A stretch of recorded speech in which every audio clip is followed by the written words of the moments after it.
Hi, everyone.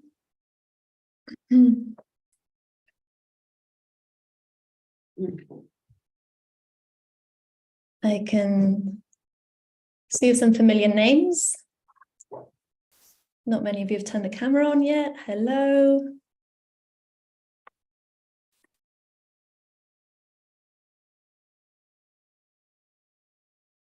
Hi, Ruba.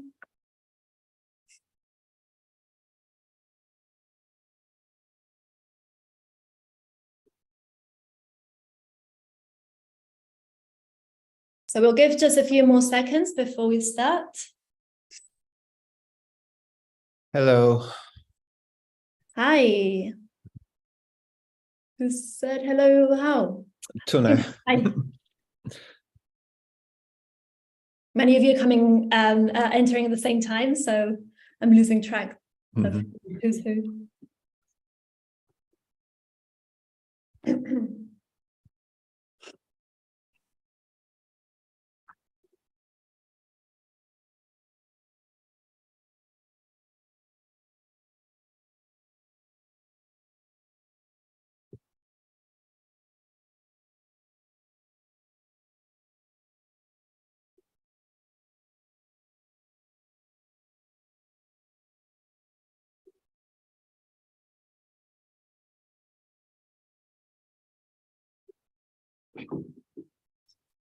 For those of you who've just arrived, we're just waiting a few more seconds for everyone else to join.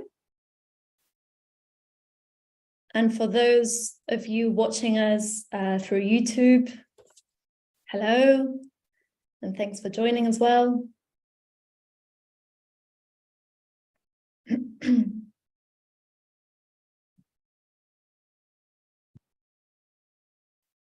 Okay, we've got 40 participants in the Zoom room already, so I think we can start. Okay, well, hello everyone, and a very warm welcome to Tabadul, the first Tabadul of 2023. My name is Cora Craigmile, and I am a communications expert at Revolve and the community manager at AMWAJ. Revolve is a communications agency that specializes in communicating about sustainability-related topics, and AMWAJ is one of its initiatives. So for those of you who are new here, we really hope that this session will inspire you to join the AMWAJ community, which is growing, and we're very excited about this. And for those more familiar faces, thank you so much for your ongoing commitment. It's great to see, how engaged you are in the things that we do in our activities. And really, we are doing this thanks to you. If it wasn't for you and your commitment, we wouldn't be doing what we're doing. So thank you so much for your support and for believing in AMWAJ. And now, I guess, for those of you who are new, I need to explain what AMWAJ is. What are we actually doing? So at AMWAJ, we bring together water stakeholders from around the Mediterranean in a common effort to improve the way that we relate to water resources in the region and to improve water narratives. So Tabadul is one of AMWAJ's activities, and it means exchange in Arabic, for those of you who don't speak Arabic. And it's basically a space where we can connect and exchange ideas, knowledge, tools, useful tools that can help us in our mission, that can help us drive real action, water action, in the region, and have, through that action, have a more lasting impact. So it is really about working together, creating synergies. I know that word is used a bit too much, but it's the truth. That is what we're trying to do. We're trying to identify those synergies so that we don't work in silos, so that good work so that we find each other, and that the good work can come together and create a bigger, more lasting impact. So that being said, in today's Tabadul, we will talk about the power of stories to change the world, the power that stories have to change us, to change how we live, how we relate, how we experience things. And I'm just going to move on to this slide. I should have moved here a lot earlier. Sorry about that. So we're on to the third section, which is stories. Stories, like I was saying, have very powerful. They play a crucial role in our societies, and we all love a good story, don't we? But specifically for the purpose of this Tabadul, we want to know how we can use storytelling techniques to spark water action in our audiences around the Mediterranean. So this is what we're going to dedicate this session to. But before we jump in and I introduce you to our lovely speakers today, there is one very important thing that I have to mention, and that is that today is World Water Day, which makes the Tabadul even more special. So the theme for this year's World Water Day, every year there's a different theme for World Water Day, and this year's theme is accelerating change to solve the water and sanitation crisis. So I hope that if you didn't know that it was World Water Day, I hope that you can spend the rest of the day being a bit more conscious about water, because I mean, we should be obviously conscious about water every single day, but we like to use today, World Water Day, to really reflect on where we stand in terms of our commitment to water preservation, our relationship with water, also to reflect on what has changed, improved since last year's World Water Day, and more importantly, what can we do between now and next year's World Water Day? We can all play a part. So I encourage you today to really reflect on this. And if you have any thoughts, please share them with us, whether it's here on the chat in Zoom, if you're watching from YouTube, please use the chat, share your stories, your ideas about water. We'd love to hear.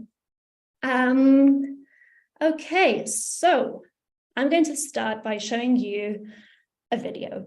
I'm not going to give you too much information because I want you to, I basically don't want to give it away. But I do want you to reflect on these two questions after you've watched it. Did you find the video engaging? And has anything changed in you? This could be anything emotional, any physical or emotional changes in you. Just think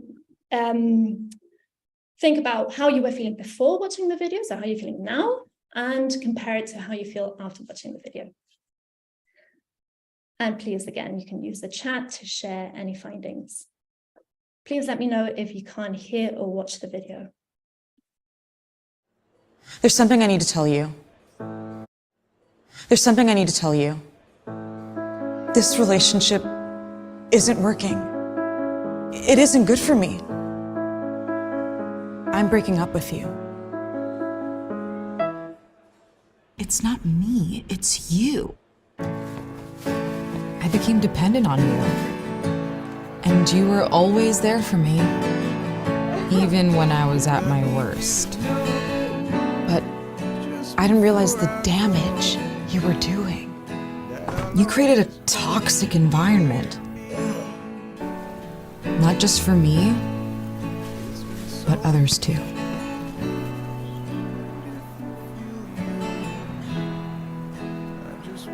You were suffocating me.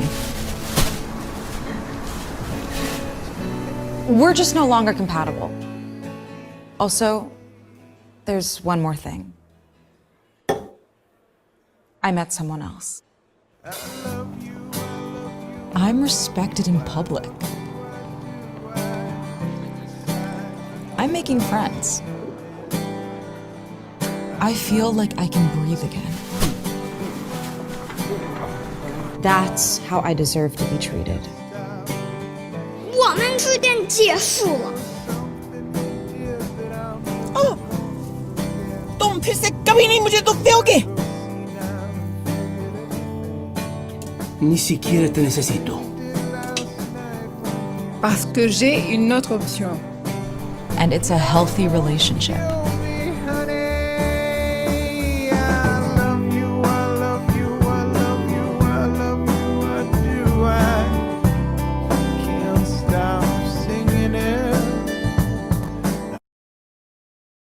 Okay, well, this was just a little way of setting the tone for today's session. It's quite an old campaign. It's about 5 years old, and it's from the United Nations Environmental Program. But I think it really encapsulates what we will be talking about today. So please share any of your feelings about the video, and if you enjoyed it, and if anything changed in you. But we will go back to this video a bit later. For now, There's something I need to tell you. no, there isn't right now. For now, I'll just go through the agenda very quickly. So we're going to start with, sorry about this. So we're going to start with an introduction to the identified water issue. There are many water issues around the world, and in particular in the Mediterranean region. But for the purpose of today's Tabadul, we have chosen one, and that is plastic pollution in water. So we will start by talking about the problem, the situation, how this affects us and the environment and everything else that surrounds us. And then we will move on to some examples of creative communication initiatives. We have the pleasure today of having some wonderful speakers who will give us some examples of how they communicate about water and environmental related topics. And then we will talk about different storytelling techniques that we can use as communicators to not only communicate, but also spark action. So really, again, relating it to today's World Water theme, accelerating change, we will put a lot of emphasis on that today. So how we can use stories to spark change and create change and spark action in the Mediterranean. And then we will have a Q&A session with the speakers, and I will be leading the Q&A session, and I have some guiding questions, but I really, really encourage you to share your questions in the chat. It's always more interesting to hear about your doubts and your curiosities than already having pre-prepared questions. So please don't be shy. Please ask questions to our speakers, because they really do have a lot to share. And we will finish off to celebrate World Water Day. We will finish off with a little surprise we have for you, and that is the launch of Dikra. Dikra is AMWAJ's brand new podcast, and the first episode is being launched today. So we're very excited to share that with you. But for now, let me introduce you to our wonderful speakers. We have Pedro Fernandez from MedWaves. He's a project manager at MedWaves, and he will be talking about the plastic pollution problem in the Mediterranean. We also have Jessica Anderson, Deputy Director at Visualizing Palestine. We have Fanny Didou, a graphic facilitator at Sketching the Move. And we have Tatiana Korochkina, who's the co-founder and president at Cour Artis. So thank you so much for joining us today, and I'll give the floor to you, Pedro.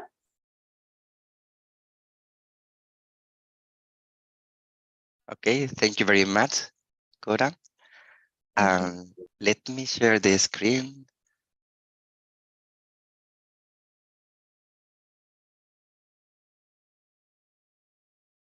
Okay, so thank you, Cora. Thank you, Revolve, for inviting me to this very interesting webinar on storytelling and communication. And happy World Water Day to everyone. My name is Pedro Fernandez, and I work as project manager for initiatives related to plastics and marine litter. And I will be speaking today about the plastic challenge in the Mediterranean, and also the actions that are being taken in the Mediterranean, and also we as MedWaves, what we are doing in order to prevent this important pollution. Before, I would like to speak a little bit about us, because probably the audience is not very acquainted with the institutional framework in the region of the Mediterranean Sea. So MedWaves is a center for international cooperation that works under two international conventions. The first one, and the one I will be focusing today, is the Barcelona Convention, which was signed by the contracting parties, the countries around the Mediterranean, in order to protect the marine and coastal environment in the Mediterranean.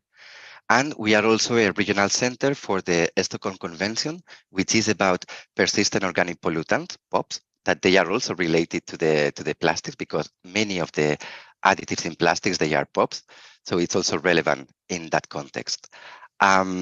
We are located in Barcelona. We are hosted by the Catalan Waste Agency, and we are the result of an agreement between the Ministry of Environment in Spain and the government of Catalonia. So we are a public administration working on. Let me interrupt. Sorry for interrupting very quickly, but I'm not sure if your presentation is being shared correctly, because we're stuck on the first slide. Okay, might be. It's not the first time. Already, yeah. There you go. So let me. If you want to put presenter view, maybe that might be easier. I'm going to try again. Can you see it moving now? It's not on presenter view. No, we can't see it moving. Yeah, we can see it moving now. Yes.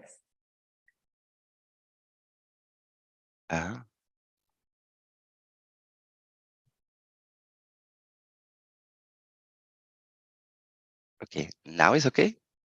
No, it's not moving now. Okay, so. We can share it for you if. Or I can do it this way. Now you can see, right? Yes. Yes. Okay, well, I will do this way, I think. Okay. Should be fine. Okay, well, that was the intro slide. So now, about the marine litter in the Mediterranean, I would like to give like some key facts and figures. There is a lot to say about the plastic issue, like quantities, kind of different materials of marine litter, also the effects, mostly on biodiversity. This is one of the most important effects, and also potential effects on human health. I will say some facts, and then we can discuss maybe later on. So one of the first facts is that the Mediterranean is one of the world's most affected regions by marine litter, and particularly plastics. So if we look at the floating marine litter, almost the majority is plastic because of the density of plastic, and 50% of the marine litter in the seabed is also made of plastic. If we look at the concentrations of microplastics on the surface, this is like very high. It's compared to the 5 gyres, like the Great Pacific garbage patch. This is very well known. So it's almost at the same level, and there has been the count of more than 64 million floating particles per square kilometers, and this is huge. If we look at another compartment, the beaches, and it is something that we have seen very often in the media, the big proportion of marine litter, it comes from single-use plastics. And that's like what we know and what we have seen in the video, like cutlery, straws, cigarette butts, caps from bottles, plastic bottles as such, and also shopping bags. And they generally count more than 60% of the total marine litter on beaches in the Mediterranean Sea. In relation to the impact of marine litter, as I said, on biodiversity, this is very worrying. And for example, on marine turtles, more than 80% of individuals, they are found that they have marine litter in their organism, So this is very worrying. not only for the effects of the plastic as such, let's say like in terms of ingestion or entanglement, but also because of the chemical additives that they have, the plastic, and they can interfere with the organism, having an effect on reproduction and so on. So if we look at the single-use plastics, this is something that it's like a very hot topic, I would say. Here, what you can see on the columns is the characterization of the marine litter on different beaches across the Mediterranean. And in orange, you see the proportion of single-use plastics. As I said, this relates to plastic bags, bottles, cigarette butts, cotton buds for years and so on. So they represent, in most of the cases, more than 50% of the composition of marine litter. In yellow, that could be plastic products, but that they are not single-use plastics. And that could be a small fragment of plastics, and that can come either as a small pieces as such, but also the fragmentation of larger items that in the end, they become small pieces and eventually microplastics. Or it could be other kind of products like toys that they are very often made of plastic, but in principle, it is not a single-use plastic product. And then in green, it could be other products that they are not plastic. So this characterization of marine litter, they are important because they allow also for thinking and implementing measures that they would prevent the generation of marine litter. And in this particular case of single-use plastics, this kind of information allowed the European Commission to make a proposal for a directive to take very strict measures on single-use plastics. And that's why, probably you know, in the European Union, many of these items, like cotton buds, they are already banned. And there are other measures also for the limitation of these single-use plastics, like, for example, plastic bottles. So that's very important for the design and the implementation of measures. In the Mediterranean, as I was mentioning at the beginning, the Barcelona Convention is the institutional framework to address this kind of issue. So in 2013, the contracting parties of the Barcelona Convention, they adopted a regional plan on marine litter management in the Mediterranean. So this was for the first time, the first legally binding instrument in the world that was addressing marine litter, and that addresses the full cycle of marine litter. So it's about monitoring, prevention, removal already of existing litter in the sea, cooperation across the countries and also with the stakeholders, and so on. I won't enter into the details of this regional plan, but MedWaves, the center where I work, it has an important role in providing assistance to the countries in the Barcelona Convention, particularly non-European countries, so that could be North Africa, Middle East, and the Balkans, in implementing those measures to avoid the generation of marine litter. So one of the first things that we did was the elaboration of these regional guidelines that you can see on the right to address single-use plastics in the Mediterranean region. So that would allow for an approach that could be harmonized across the countries in order to address this issue and also to exchange experience from one country to another.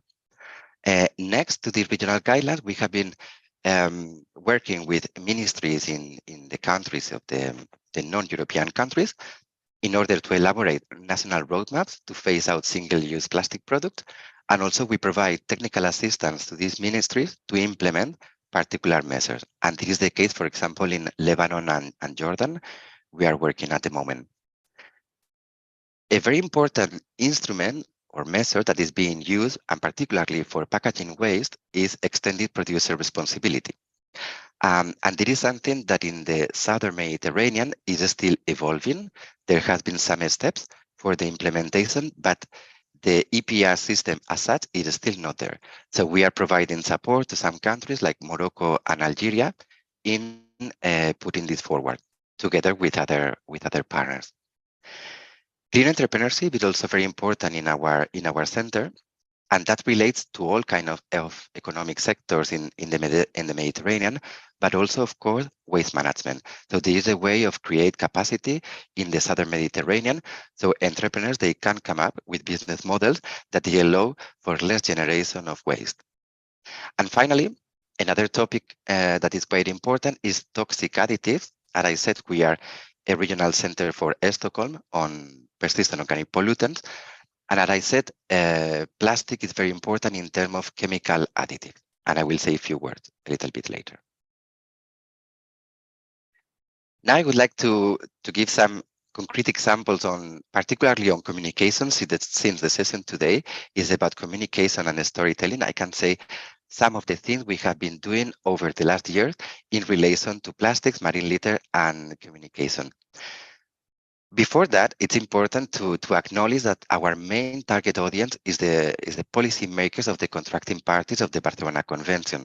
For example, the guidelines that I showed before, those are aimed for national policy makers, so they come up with these policies for the prevention of pollution. However, through the implementation of more national or local activities, we also address many different kinds of stakeholders.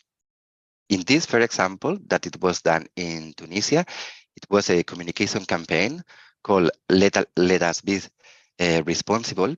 That was in relation to the ban for a ban decree in the country to ban single-use plastic bags. And together with the Ministry of Environment, we agreed that there was a need to communicate about this ban, because even if it was adopted, most of the population didn't know about it. So the campaign was targeting particularly consumers, but also shop owners, because in the end, they are the ones distributing these plastic bags. So for that, we design and we produce the materials for the communication. You can see like these billboards and caps, but there were also flyers and some other communication material. And what it was more important is that we hired 5 associations in the country, and they could implement the same kind of action in many different locations in the country, in cities, but also in towns.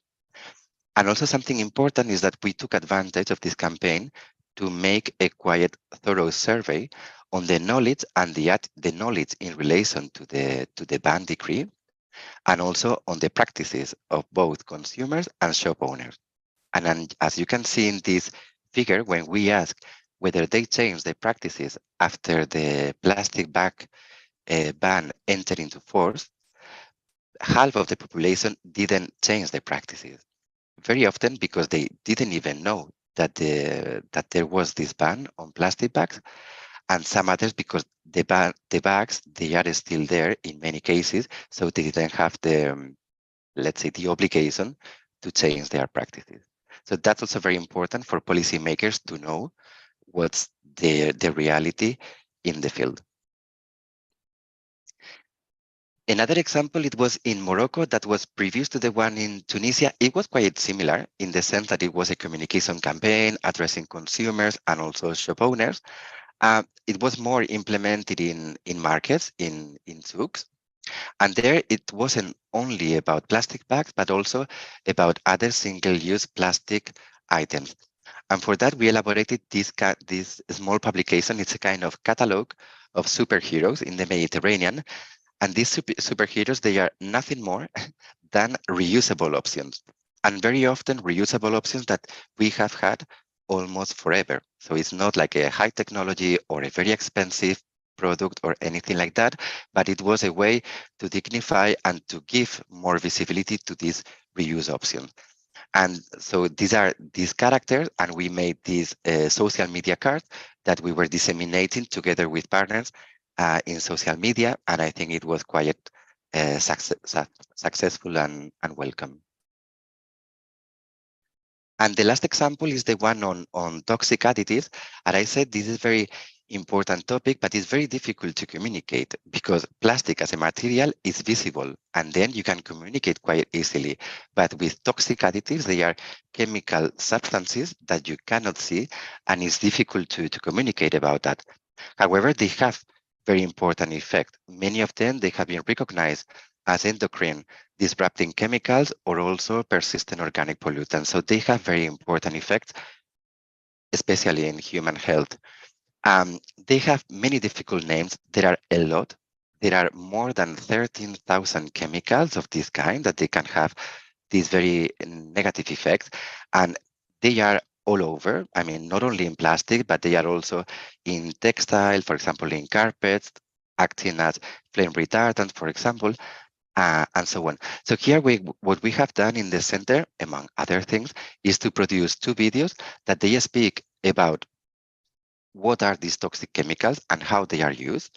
And the other video that is about to come is also the importance of this toxicity in the circular economy.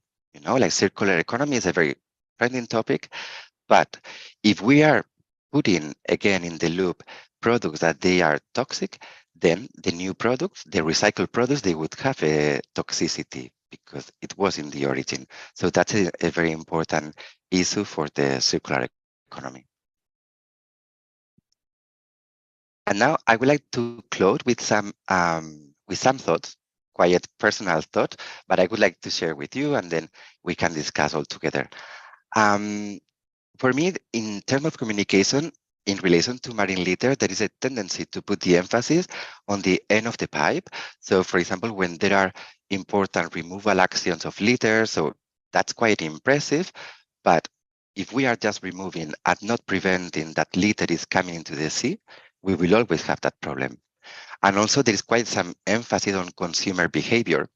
And it's not only the role of consumers to avoid that problem. So that's why I say that there is a further need to address businesses and policy, and it could be through this kind of bans of certain products, but also engaging with businesses in voluntary action. And there is something we are doing, for example, with hotels and restaurants to support them in avoiding single-use plastics. I think there is also a challenge to switch big numbers, like the one that I said at the beginning, like 64 million particles per square kilometer. So is this a lot? Is it too little? So very often what we try is to compare this order of magnitude. So we can say, for example, 64 million, it's equivalent to the surface of Brazil, for example. So then you get a better idea what we are talking about. Otherwise, for citizens, it's very difficult to understand what these numbers mean, even if they look at the first sight as impressive. And also what I said, like these invisible chemicals, they are very difficult to communicate, but probably is the most important thing in relation to plastics. And it is challenging to convert this kind of messages into emotion that they should lead to a real change in the way we consume and in the way we produce. And finally, something, a thought a little bit beyond the issue of plastic, to me, is that there is quite a predominant view of whiteness. Like many of the things in communication, many projects, they come from the north. And here I will be self-critic with myself. But I think there is quite a fact that the way we are communicating things, even if we try to take care of gender or racial differences and so on, there is quite a whiteness thing in the project and in the communication we do around. And also there is no inclusion very often of the otherness. So beyond gender and race, there are other things that often I don't see reflected in communication. For example, poverty. In the work that I do, we try to work with waste speakers, and they are very poor in the southern Mediterranean. And sometimes I feel a little bit not very comfortable because they are not around the table. And we speak about the inclusion in the formal economy and so on, whereas they are never there and they are not well represented. So to me, in order to tackle in a comprehensive way the issue of plastic, there is also a need for social justice. And that should be also communicated as well along the environmental challenges. Thank you very much. Thank you so much, Pedro, for this wonderful presentation. I share your thoughts on the last point you raised about inclusivity and not having fair representation, and it is our responsibility, especially as communicators. So I think this is something that we should discuss in the Q&A. If anyone, for any of you who have questions, please save them for the Q&A session at the end. because I'm sure you want to ask Pedro some questions. Maybe, Pedro, there are some questions in the chat that you might be able to already start thinking about. Okay. Some questions that I can even start to answer about more specific technicalities. So let's now, so now that we know what the plastic situation is in the Mediterranean, let's now hear about some alternative communication strategies from our three speakers today. We'll start with Jessica Anderson, Deputy Director at Visualizing Palestine. She will tell you more about the work that she does and how they communicate. Thank you, Jessica. The floor is yours.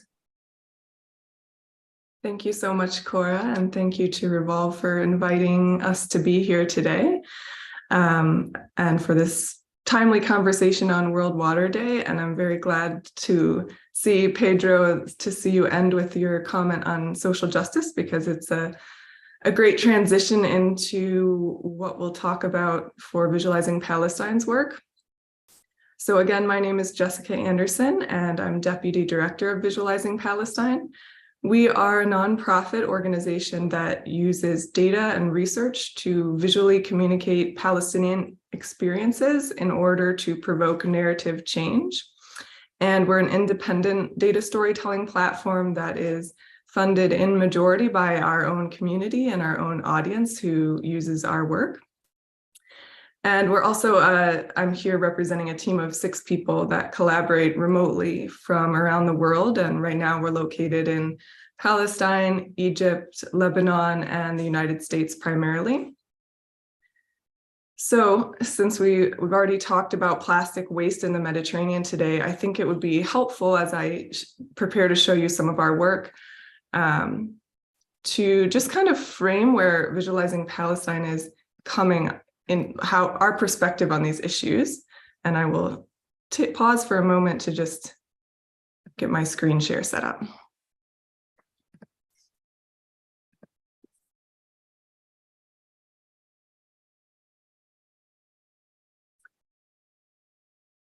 All right, so in Palestine, as in so many other places, both waste and water are issues of justice, and they require us to look at infrastructure in particular and the systems and structures that, that we live in. So, for example, Palestinians in the West Bank haven't been able to develop any new waste infrastructure since around the 1990s because of Israel's control over permits for development. And meanwhile, the Israeli military has destroyed almost 800 Palestinian water, sanitation, and hygiene facilities in the West Bank since 2009, including things like barrels to collect rainwater. And then you have, of course, the issue of, in the West Bank, the Israeli settlement enterprise, where Israeli settlers are producing about 2 times the amount of waste per capita as Palestinians, and that is being dumped within this sort of already weak, overburdened infrastructure. And since we're also talking about the Mediterranean and the permit issue with development, I should also mention that Israeli restrictions on Palestinian freedom of movement mean that millions of Palestinians from the West Bank can't freely access the shores of the Mediterranean. And on the other hand, millions of Palestinians in Gaza are held in an open air prison against its shores. So this is the context for Visualizing Palestine's work. And it is the frame of our storytelling. We're dedicated to depicting how issues like water and waste represent different manifestations of a broader system of oppression. Since 2012, we've used our team's skills in data storytelling to build up a large collection of unique Creative Commons resources, which are primarily infographics, but also a few, some video content and some educational platforms. For anyone not familiar with Creative Commons, this means that our resources can be freely reproduced, republished, distributed, and shared by anyone. And the audience that we seek to engage with our storytelling is a layered one. So we see our work as being by our movement, for our movement. What this means is that people in the movement for Palestinian liberation use our material to reach and influence broader publics, especially in Europe and North America, but also globally around the world. Our work is used by educators to teach about Palestine in classrooms, by students to support campaigns on college campuses, and by human rights advocates as an introduction to larger bodies of research and knowledge. So being grounded in a social movement is really what gives our work its power, because it serves an organized community that's committed to justice and committed to sparking action. Our work really fundamentally asks people to engage with the root causes of injustice and to get the political education that we need as communities to create the world we deserve. So I want to share 3 examples of VP stories that deal with water. Each of these visuals uses a different storytelling technique, and each of them illustrates, I think, our approach to sparking action quite well. So the first one is already on the screen. It's titled "Not Enough Water in the West Bank." This visual is asking, essentially, why do Israelis have access to 300 liters of water per person per day, which is about twice as much as the amount that is used by Londoners and about 3 times the World Health Organization recommended minimum, while Palestinians who are living right next to them have access to just 70 liters per person per day, which is below the World Health Organization standard. So that's what we're unpacking in this visual. And the data hook of the story is that Ramallah receives more annual rainfall on average than London. So this hook is using the element of surprise to try and engage our audience in understanding a complex, layered issue. And it's also using a comparative angle to tell the story, which Pedro mentioned earlier as well, that, you know, with his reference to something like the size of Brazil, that those help us put large numbers in perspective, those comparisons. So with the element of surprise, the question is, why and to whom is this information about Ramallah versus London rainfall surprising? And it's surprising to those who hold a misconception that Palestinians live in a naturally very arid desert region. In reality, Palestine is a very water-rich region. Some parts of it are semi-arid, some parts of it are desert, but it has rich groundwater and abundant water resources. And so this misconception that it's a desert disguises the real story of water injustice. And it's an issue that we commonly see in water narratives, that water scarcity, water shortages, lack of access to water are framed as a result of natural phenomena instead of looking at the human factors and the systems that we live in. So for Palestinians, we have to look at Israeli military occupation, we have to look at apartheid, and we have to understand the structural issues at work in any issue in order to spark effective action. So Not Enough Water in the West Bank is one of our most widely used and downloaded visuals. And a few years after we published it, we also created a simplified version for a resource we have called Visualizing Palestine 101, which you can see here on screen. The second story I briefly wanted to speak about is one called Gaza Water Confined and Contaminated. This visual is using a different storytelling mechanism, a different story hook, which is a shock factor. So the fact that 97% of water in Gaza is unfit for human consumption is pretty shocking. It should shock most of us. So that's the fact that we're leading with. And then we're starting to unpack the why. Why is this the case? So for example, as you read deeper into the visual, which I know you can't read here, but you can find on our website, the Israeli blockade forces millions of people to draw all of their water needs from a single source, which is the coastal aquifer. And then this over-extraction leads to the intrusion of contaminants into the aquifer and of course, the destruction of Gaza's water infrastructure by 5 consecutive Israeli military operations in the last 15 years also deepens this crisis. So what do you do when 97% of water is unfit for human consumption? Either you may buy safe water from private companies. So here we start to get into the issue of the privatization of water, and also poverty in Gaza. That means that people are forced to put a large component of their resources into just acquiring safe water, or you drink the water anyway because you don't have a choice. And water is the #1 cause of illness and disease among children in Gaza. And again, we created a simplified version of this visual because we're also trying to draw attention to these kinds of figures across multiple different types of spaces. And particularly when we're communicating on social media, we recognize that it's a fast-paced environment and people have less time to absorb information. So we tried to highlight just that kind of top-level fact here. And the last thing I want to talk about is a visual we published, I guess it was January of last year, called Between a Rising Tide and Apartheid, which is part of a 4-part series on environmental justice in Palestine. And this visual looks at how Palestinians live in a region that's warming faster than the global average, and that the injustices Palestinians experience are multiplied by climate change. So what makes this story effective, it's using a different storytelling technique than the others, is that it's encapsulating the intersection of 2 issues that are usually discussed separately in many spaces: climate change and apartheid. So intersectionality is both a storytelling technique and it's a vital part of social justice communication in general.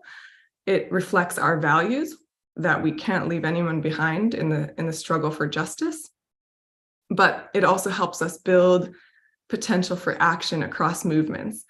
And this environmental justice series has been shared by climate justice groups like the Sunrise Movement in the United States, Extinction Rebellion in the UK, and others. So for us, that was something that we were working toward, was to bring Palestine into the conversation in some of these spaces. And I will wrap up by just saying, we've looked at 3 different visuals here with 3 different data storytelling techniques: the surprise and comparative angle, the shock factor of a single strong statistic, and the intersectional angle. And we've emphasized that being rooted in a social movement is VP's approach, and it's what gives our resources their purpose and imbues them with the potential to spark action. These resources aren't specific to one campaign. They've been used in many campaigns over the years, and some of our resources were created 5 or even 10 years ago, but are still regularly used today. And that's because they are trying to look at these sort of deeper structures that unfortunately endure over time.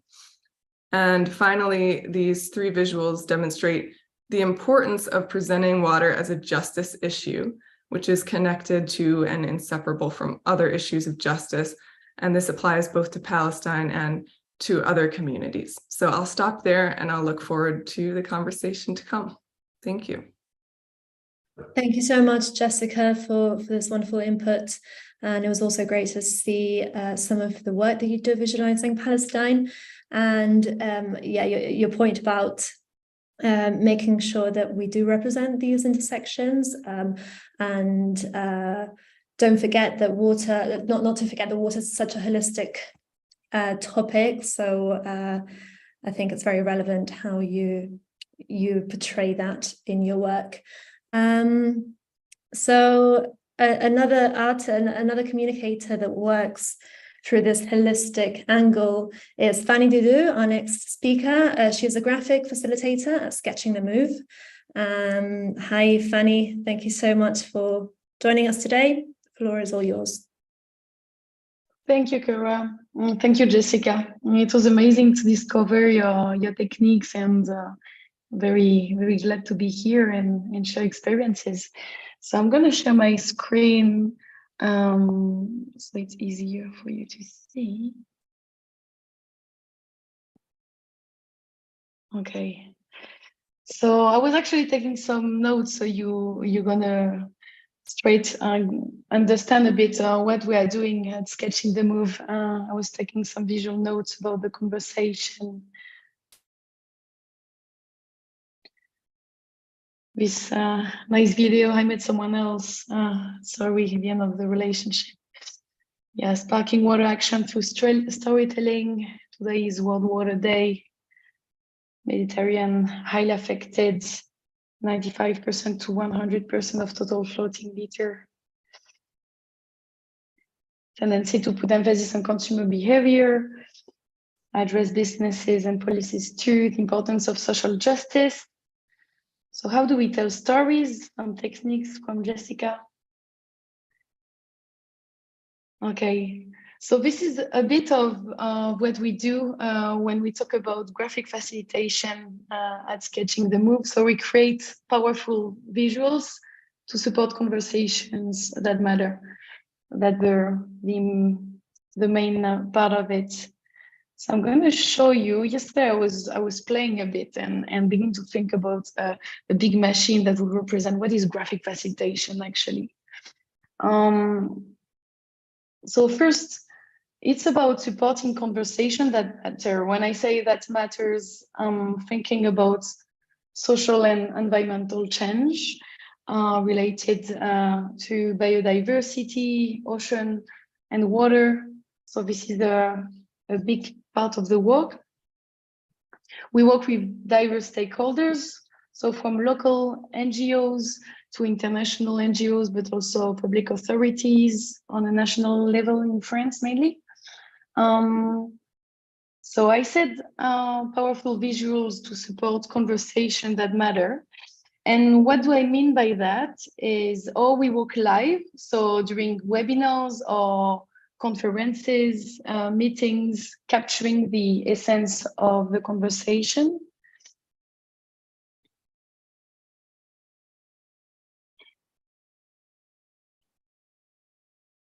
Using deep listening, so the importance of creating an environment of deep listening is very important and key. So people care about the quality of the conversation and they listen to each other's. And sometimes it actually helps to have tangible feedbacks, tangible visuals to create feedbacks and take the conversation to the next level. So this is the feedbacks to actually having better conversation and listen to each other's when we work with people from different disciplines and from different backgrounds. And on the other hand, we also create visuals, not in real times, but infographics from text, from conversation, but in smaller groups. So working with scientists, visualizing research papers, helping them to take science out of the box and reach a larger audience. So I will come back on the three main objectives. So first, give the big picture. We want to show the relationship between the elements of the conversation. So we want to connect them as a whole and help to see the comprehensive complexity of situation.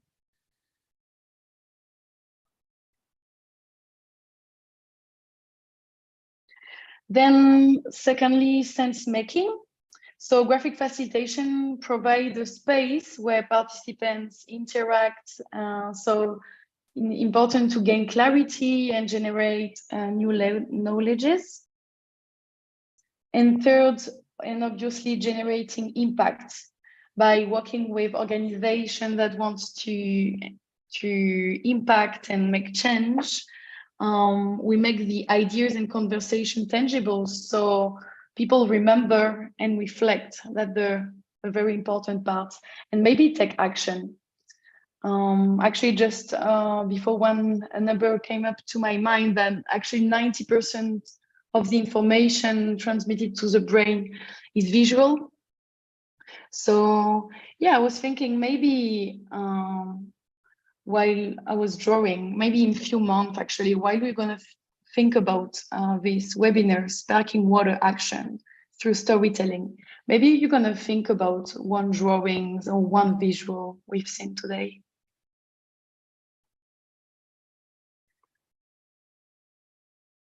So then about who are we working for? So just here.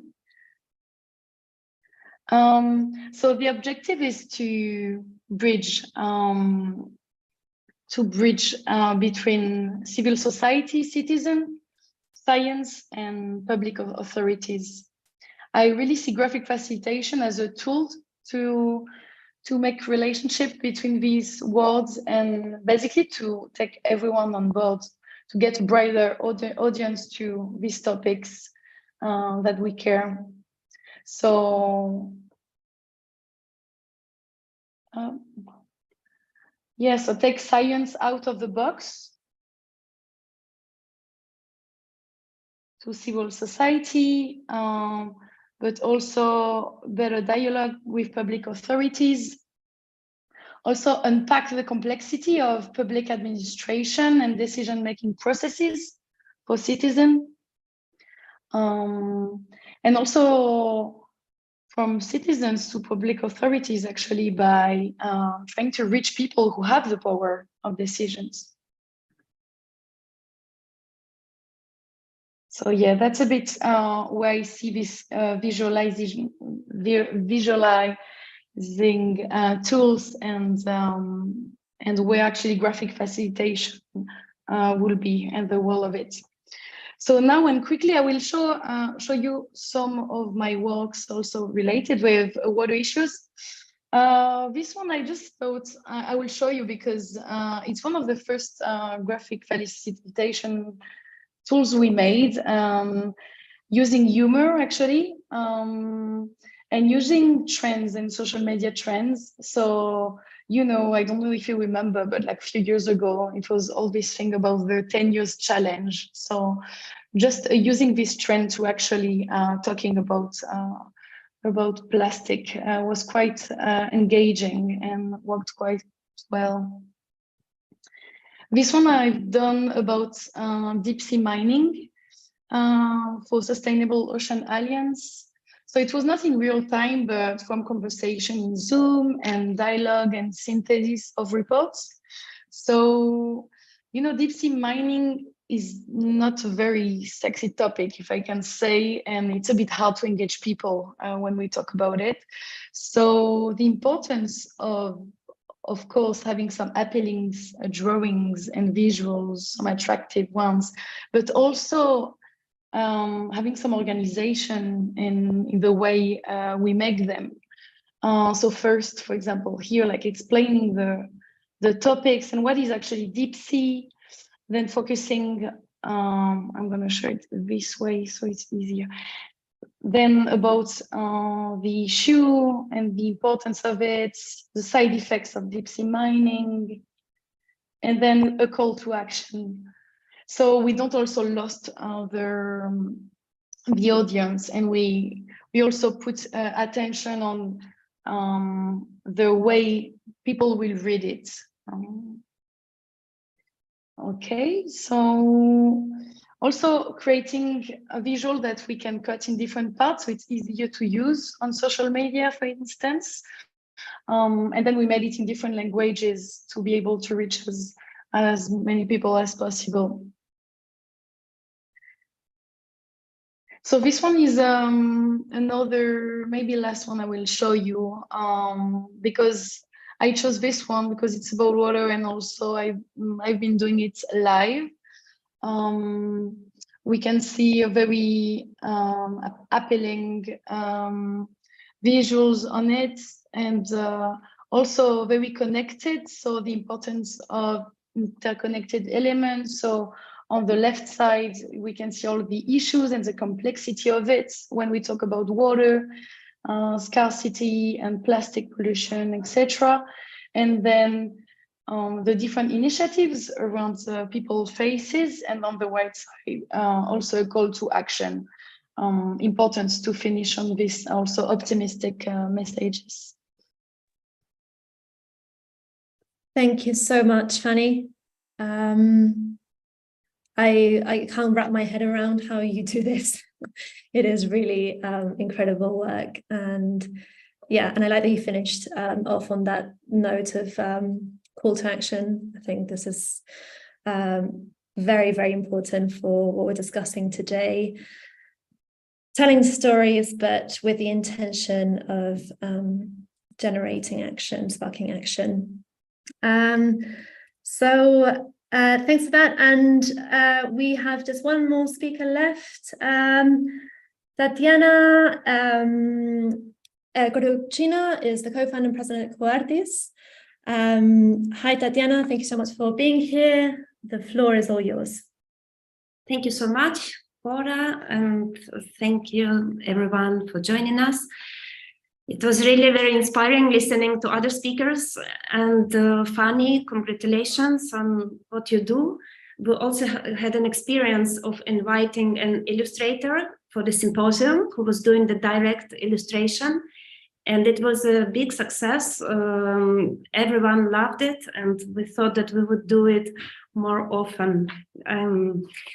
So really, I was enjoying a lot listening to you. I am the director of Coartis.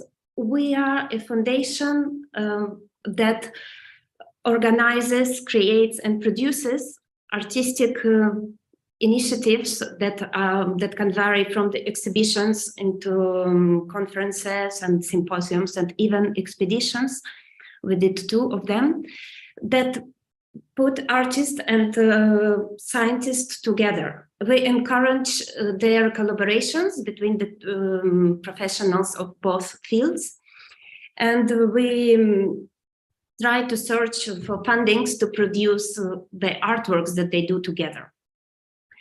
Most of the projects that we work with are focused on the ecology, and they aim to produce some social impact. We are not, our tools are especially powerful in producing and awakening emotions and inviting people to be more connected to other organisms, other species, and to be a bit less anthropocentric, and to change this perspective of view. So as an example of what we do on a water-related topic, I would like to talk about our project, which is called the Sea Change. I will share the presentation with you. Just a second.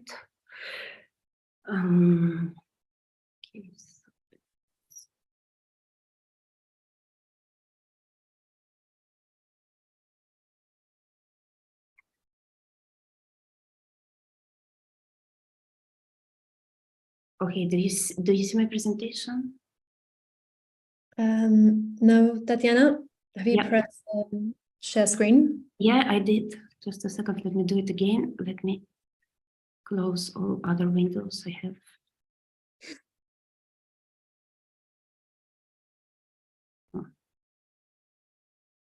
Okay, let me try to do it again.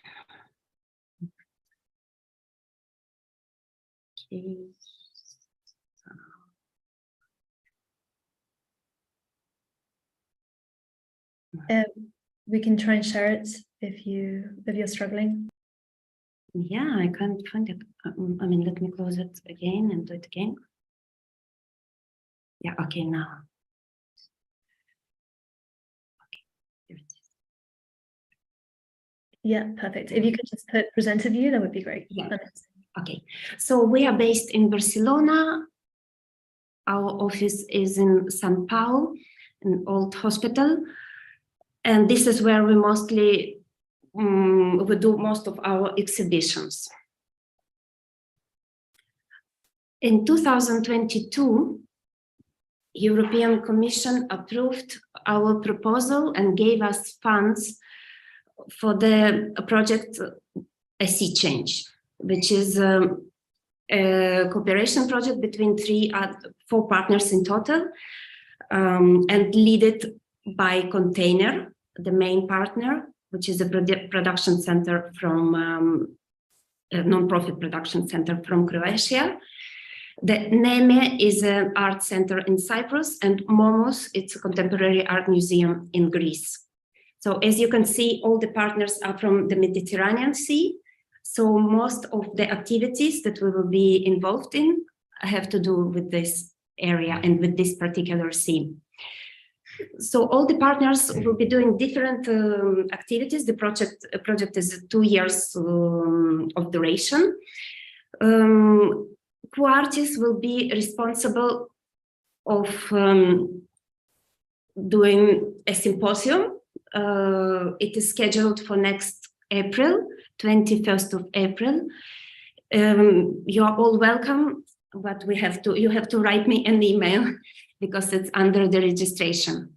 Revolved is actually part of the symposium. We will be very happy to listen to your presentation. Then we will be doing a workshop that will bring people directly to the delta of the Brigade area. And we will be together with an artist, Joaquin Jara, looking at the environment, talking with the people who work in that area and to protect that area, speaking about the birds there, about the flora, and trying to draw maps of the different places we will visit to awaken this emotional connection to that specific place where, as people from Barcelona, you know, they would like to extend the airport. They would like to build, they would like to remove all the ecosystem. They are planning to remove all the birds that come there for nesting and to move them to a different place, which is totally impossible to do physically for the birds. Then we're also going to do an exhibition in 2024 in São Paulo Art Nouveau complex where we're based. And it's going to be the final exhibition where all our partners and as well as us will bring artworks that speak about the artistic research in this ecological environment, which is our sea. In order to explain a bit, to show a bit what kind of artworks there will be, I wanted to focus particularly in one artist. She will be coming to symposium and also showing in 2024 with us. Her name is Kasia Molga. This session goes about storytelling, about how can we communicate. In this case, what is the narrative between the art installation, which this is the fragment of it, that is so technological and made from metal and glass. What is the story behind it? So I actually would like to read you this story. And this is the artwork we're going to show, and it is called How to Make an Ocean. Artist Kasia Molga lost 3 loved ones shortly before the pandemic. She cried a lot. With the outbreak of the coronavirus, she had anxiety attacks and crying calmed her down. To find some relief and distraction, she started reading about tears and learned that we cry mostly when we feel helpless. Through this act, we eliminate toxins related to stress, and this helps us to regain calmness and mental clarity. The more she read about tears, the more they fascinated her. The artist began collecting them and observing differences in their morphology when she had them under the microscope. Using test strips, she also studied their composition. She noticed that it was not always the same. She began to keep a diary in which she wrote down what she ate and the causes that provoked the secretion of her tears. Grief, anxiety. She wanted to see how those data influenced the concentration of certain minerals in them. Because it turns out that hormones our body secretes when we cry depend on the reason we cry. Their composition is altered just as with diet. Kasia Molga lives in Malgrade, a medieval British town on the shores of the North Sea. During one of her walks on the beach, it occurred to her that the algae she found on the sea could live in her tears, as they contained all the elements necessary for their existence, such as potassium, nitrogen, and phosphorus. Thus was born the artwork, How to Make an Ocean, which investigates and represents, in the form of an installation, the cultivation of marine microecosystems in human eyes and human tears. Knowing that through pain and sadness, she was able to host other organisms, gave her a sense of well-being.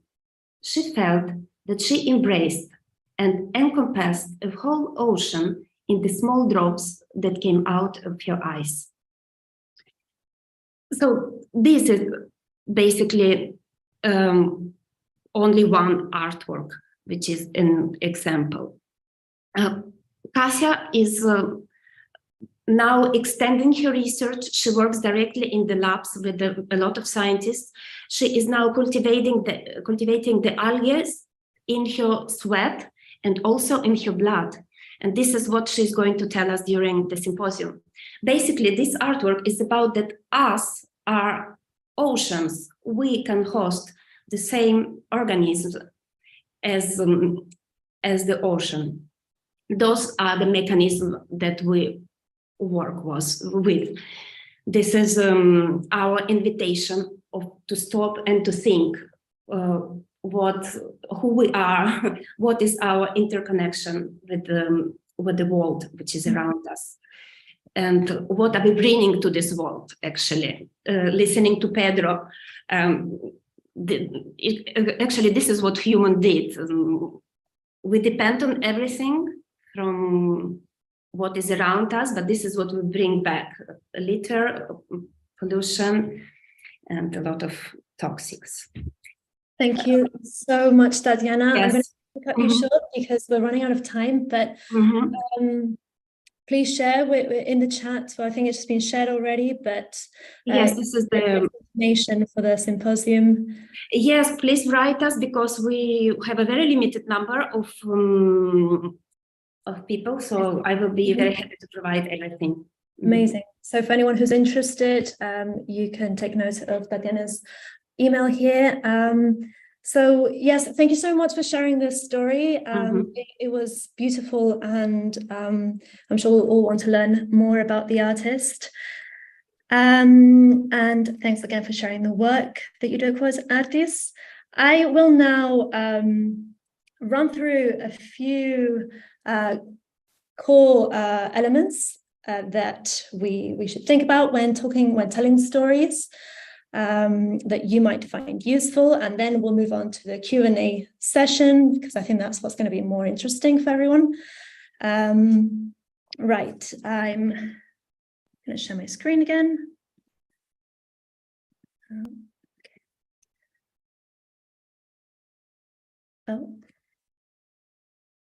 Okay, so stories. Why do we tell stories? Have you ever asked yourself that question? Maybe yes, maybe not. Regardless of your answer, stories do play a very important part in your life. It's undisputed. Stories live in us. They're the fabric of our society. We think in stories. That's the format that we tend to think in. We communicate in stories, and we connect through stories. So they are really everywhere, and there's a reason for that, because they are very powerful, and we can do a lot through stories. They're an amazing vehicle. Here are just, this list is definitely not exhaustive, and everyone could interpret stories in a different way. They will mean different things to different people according to experiences. But generally, we can use stories to influence, we can use them to teach, to inspire. We can use them to entertain. I mean, essentially, if the story is not entertaining, then it's not going to be a very good story. So stories are used to entertain others. We use them to connect for the purpose of this Tabadul. We can use stories to connect with specific audiences about an important topic that we care about, in this case, water. And we use stories as well to build trust with our audiences and make them more open to learning, and more, once that trust has been built between us, the storytellers, and our audience is going to be more willing to listen to what we have to say and more affected by it. And then another very important element about stories is that they offer possibilities. They offer that element of wonder. We don't know at the beginning of the story, we don't know how it's going to end, so that keeps us holding on. We want to find out what happens, and they're an amazing way to make audiences remember our message. I'm not sure if you've ever done the exercise of trying to remember a list of words or facts and finding it virtually impossible. But then if you try and do the same exercise and try and memorize the words or facts by creating a story in your head, then it's amazing how that can make you remember those words or facts so much more. And that is because we're creating connotations between them. We're using emotion. We're generating emotional responses. It's a much better way to make us remember things, and that is why we tell stories. So.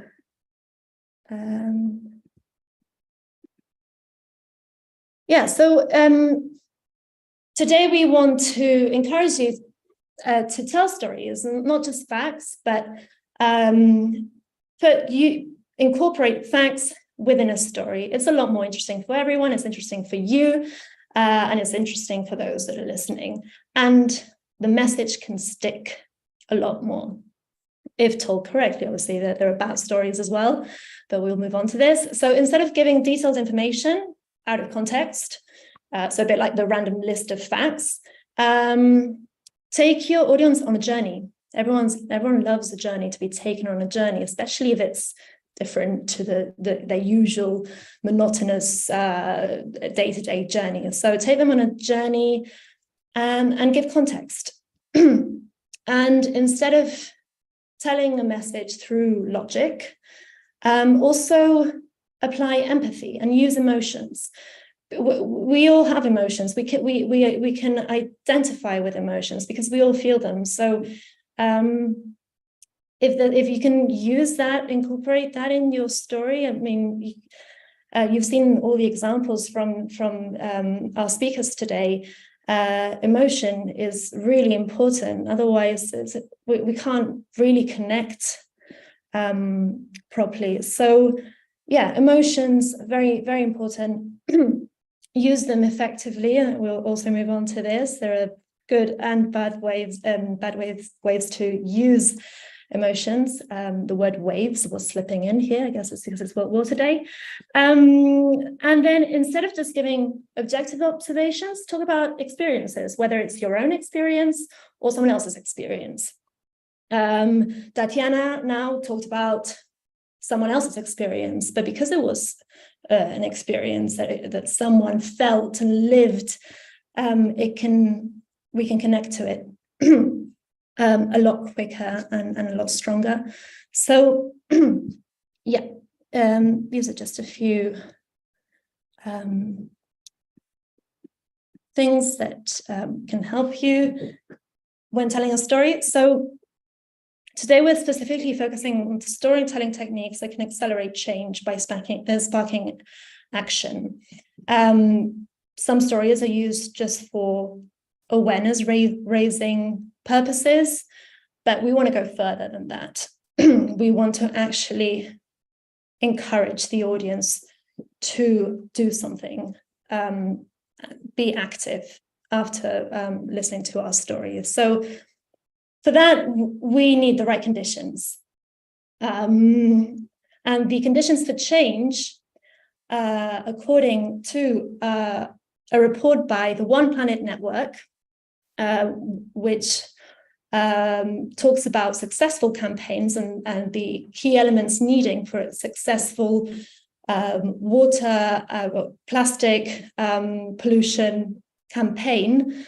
According to their report, the audience, in order to effectively make the audience want to change, as communication experts, we must give them the right information. For starters, the information needs to be clear and accurate. If it's vague, we're not really doing our work well as communicators. So it needs to also be relevant. It needs to be relevant to the topic. And then we also, our audience needs to feel motivated. Like I was saying, they not only need to be made aware of the problem, but also motivated to do something about it. So it needs to feel, in order to do that, we need to make them feel relevant to the issue and the solution as well. And specifically, we need to be clear about what they can do to change. If that is abstract, then the audience ends up being confused and ends up not really doing anything. And then finally, there needs to be an opportunity. That links to motivation as well. If we simply talk about the problem without offering an alternative, the viewer, the audience is going to walk away feeling a bit helpless, and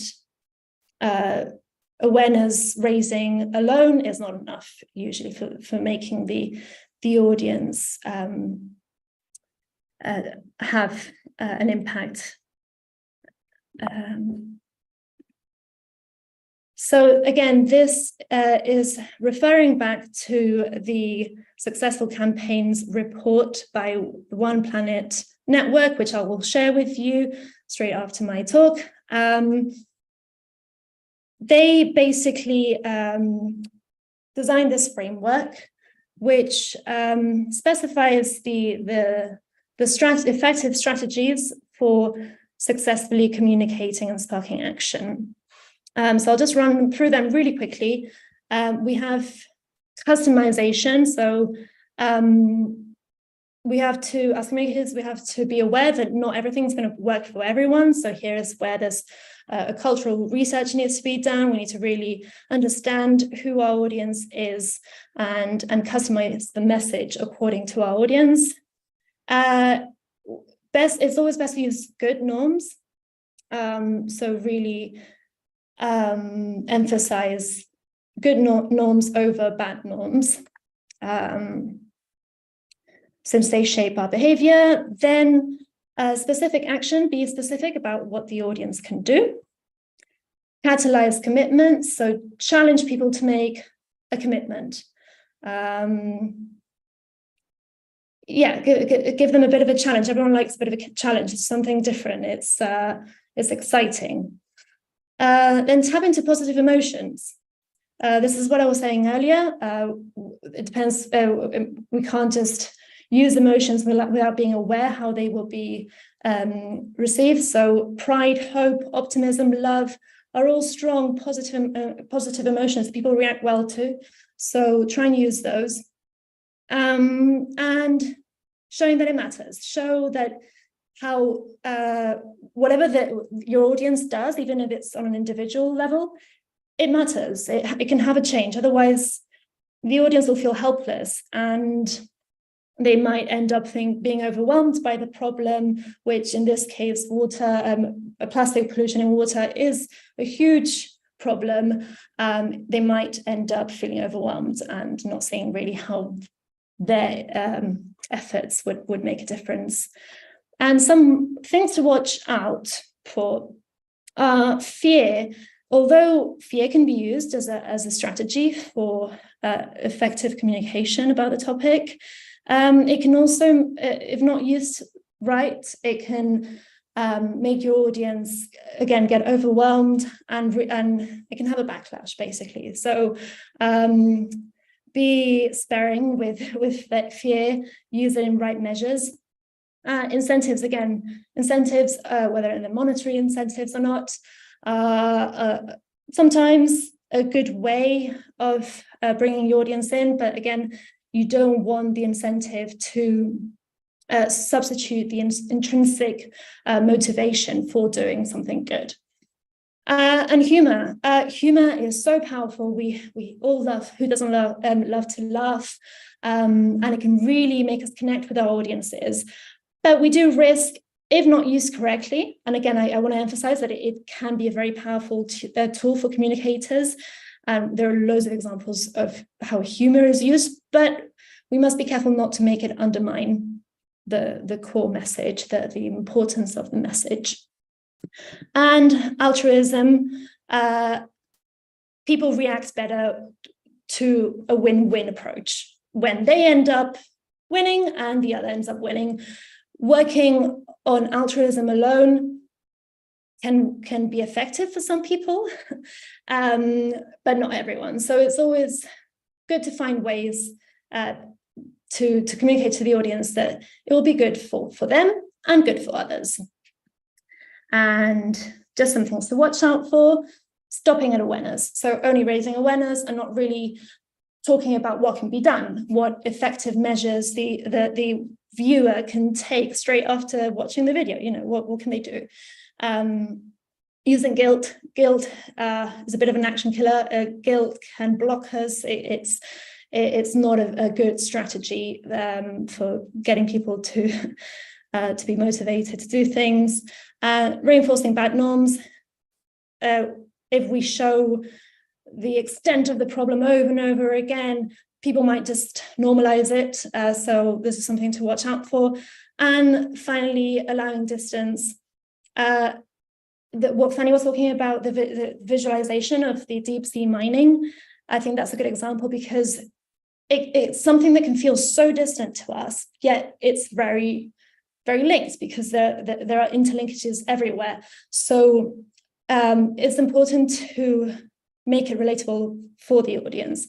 If we're talking about plastic pollution in the ocean, some audiences might find it so unrelatable because they live in the mountains that they might not make the right connections and they might not understand how they can contribute to this solution.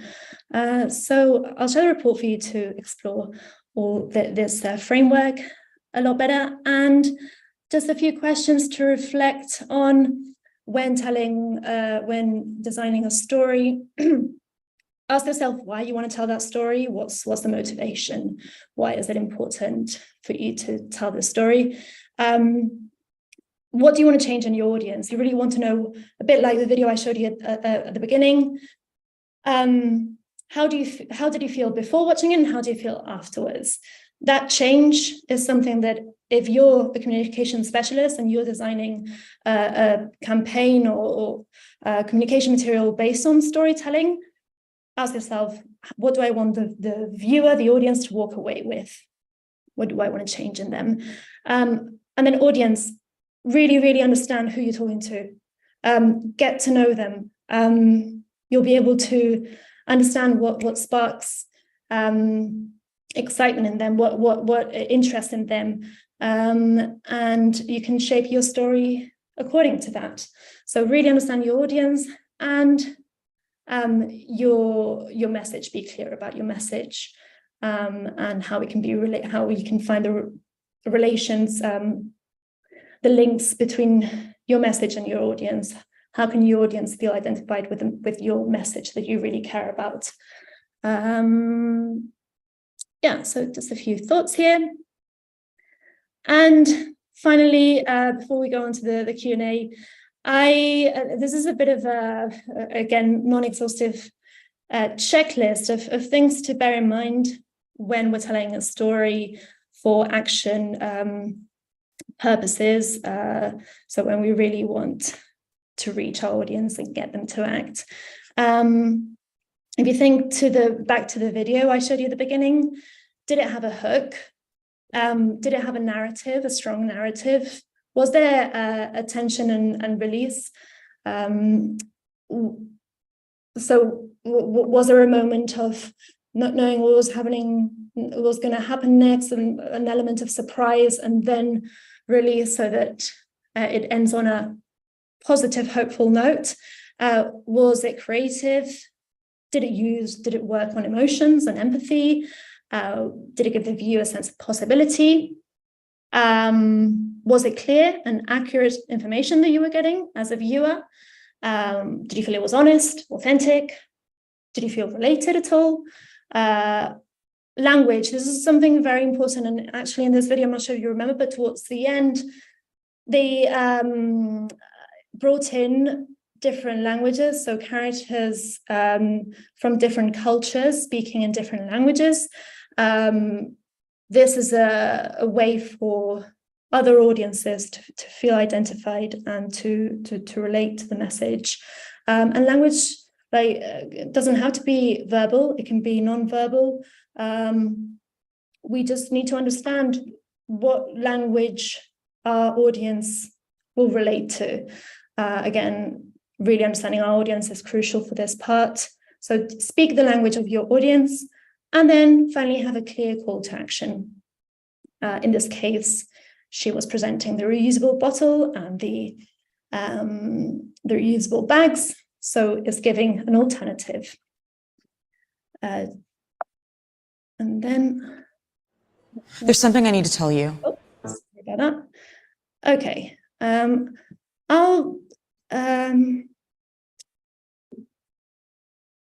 I'll finish off here. I just want to show you a few seconds of this campaign, again, on plastic pollution, in this case in Southeast Asia. And I'll just show you a few seconds, but have a look at this list and see whether the video ticks all these boxes.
Okay, I'll stop it here because we're running out of time, but I will share it with you.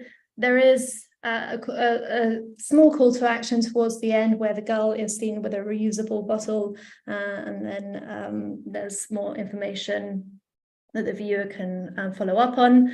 But yeah, I think it ticks quite a few of the elements here in the list. So this is all for now. Let's move on to the Q&A session.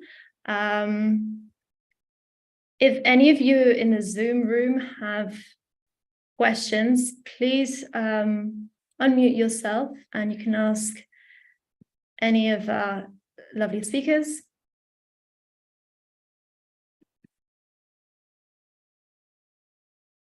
I definitely have a question I want to ask the speakers. I'm very interested to know about how you find balance between talking about important things such as water, plastic pollution, and keeping the audience entertained. How do you not, in other words, how do you avoid undermining the importance of the topic you're addressing, especially when you use humor? If any of you can jump in, I'd love to discuss this a bit. I think that in our case is this different angle, this artistic perspective that is bringing the information to the audience rather than the technical information and the numbers. That it's just a different perspective. Mm-hmm. Was. And in terms of emotions, when working with emotions, do you how do you portray emotions, especially in the visual work that you do? How do we what? Sorry. How do you portray emotions? How do you think about emotions when you're communicating? I mean, this can also go for No, I don't think, for instance, if I have to answer, we don't really think that, oh, now we have to do something with the emotions. It just comes out naturally. But what I'm noticing in this past couple of years, that emotions finally are started to receive a better acceptance. I have many years of life and working experience, and I remember a few years ago it was not seen very nicely to speak about emotions, especially if you would deliver a scientifically driven information. But now also the scientists and even the companies, even the major events, like we are, for example, in touch with American Cup, they would like to bring emotions as well. They would like to connect people to the sea. And the scientists, we had a meeting 2 weeks ago in the Institute of Marine Sciences in Barcelona. And we were discussing how we can bring out all the emotions from the people, how they could feel the sea. And this was not happening before. Never ever asked me to help them to awaken emotions. So yeah, it's great to be witnessing this transition and this change in how we talk about these important topics and make them more relatable to people. Roque here has a question. Hi, Roque. Hello. Hi. Hello, can you hear me? Yes. Yes, I was kind of like, okay, we make all these stories and all the time the actors are end users or, communities or families, And as Pedro said, we are on the end of the pipe and most of the decisions and the problem can be solved at the beginning, at the design, rethinking about all the process and how we produce packages and stuff. So how can we make companies and government main actors of this story? It's like an open question we can all think about. That's it. Thank you, Roque. Very pertinent question. And I think a very important one that, especially today, that's World War today, we need to start really reflecting on. I'm not sure if Pedro, I know Fanny, you've had a lot of experience visualizing stories with different actors, but maybe you two can say a few words on this. Okay. Yeah, sorry, Yeah. I'm not sure I hear well what Roque said. Could you please repeat the question? Yes, is how can we make governments and companies to be the main actors of this story, not end users, communities and families as heroes? It's like, how can we engage, and engage the decision takers? Pedro, I know you definitely have something to say about this. Yeah, yeah, it's a very important question, and the answer could be like very long. But just to keep it short, I think there has been a lot being done by social movements. I think that's very important. For example, with plastic straw, there was I think was a campaign called the Last Plastic Straw, and they got to Starbucks banning plastic straws in their premises. So very often it's also a social movement that they are putting at stake companies and also governments. Probably the extension that governments and company should take in the matter is not still there, but also for the governmental side, it's important to say also that there are many countries that they are calling for important actions in the negotiation of the new global treaty that is being negotiated, and many countries, they are having a high level of ambition, some others not. And this is the reality, and very important countries, they are trying to soften a little bit that treaty. And in the end, I think like social movements, they are very important in moving things forward and putting pressure both on governments and companies. And there are good stories and there are others that they are not so good so far.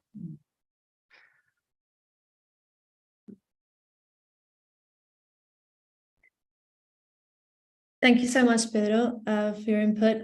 We have another question. So from Paul, Paul, if you're here, you want to ask yourself, go ahead. Otherwise, I'll read it out. Okay, I will make a try. It's Paul. Thank you for the presentation. My question is like, because for me, so I'm working in Brussels, so it's more related with the European Union. And my question is like, when we are talking about with policymakers and business management, do you think that the storytelling is also important there? Because you discussed a lot about storytelling, but I had the feeling that it was more toward like general audience. And yes, and my question is like, well, how do you communicate? How would you communicate when you meet with policymakers and people from businesses and stuff like this? Voilà. Yeah, actually, I can answer because we use a lot of graphic facilitation live during conversations with different stakeholders. I see actually the power of storytelling and visual tools here to connect these different stakeholders. And I had some interesting experiences, like we had a side event of the COP27 organized in November.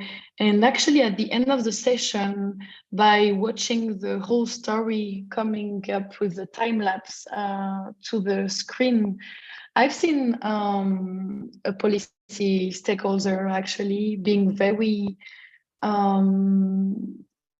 sensitive about the results and about seeing like the information which were just like words and conversation, but actually translated into something visual, made them very sensitive and emotional. So I really think it can help to bridge also gaps between different worlds, and that it's not only for civil society and citizens. And about Brussels, I just recently came back from there. They organized 10 days ago an Blue Invest Day. This is how it was called. It was a full day from 9 o'clock in the morning until late evening, dedicated to the blue economy. And I thought that since we have a funded project by European Union on blue economy, I thought, okay, I would go to see how this blue economy people are presenting their projects. And I must say that I really enjoyed being there. And there were many presentations of startups on blue economy, and there were investors making questions to the startuppers. And I wrote to my colleagues that I had a feeling that we really have a good future. Usually I'm very pessimistic, but there were such great proposals, and European Union is really funding a lot, all these great ideas, at least on the blue sector. Well, you are in Brussels, maybe you can check it out. They have the entire department for blue economy, and they do a lot of other things, a lot of days like this. On this point, Tatiana, I think maybe we can have one last, not question, but maybe sharing your thoughts very, very quickly on the future of storytelling and communication. What changes would you like to see as communicators? How would you like your communication material to reach audiences in the future? I can maybe jump in here if that's okay.